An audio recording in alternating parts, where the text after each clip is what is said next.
الرحمن الرحيم الحمد لله وسلام على عباده الذين اصطفى اما بعد اعوذ بالله من الشيطان الرجيم بسم الله الرحمن الرحيم يا ايها الذين امنوا كتب عليكم الصيام كما كتب على الذين من قبلكم لعلكم تتقون میرے پیارے بھائیوں اور دوستوں السلام علیکم ورحمۃ اللہ وبرکاتہ۔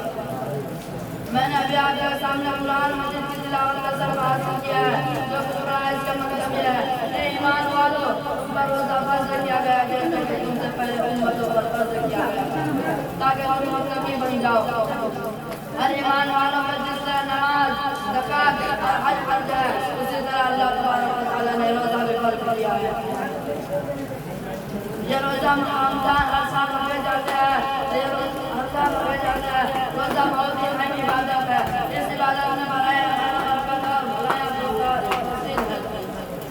صبح صادق یعنی فجر کی نماز ہونے سے پہلے کچھ نہ کچھ کافی لگتا ہے جس کو سحری کہتے ہیں۔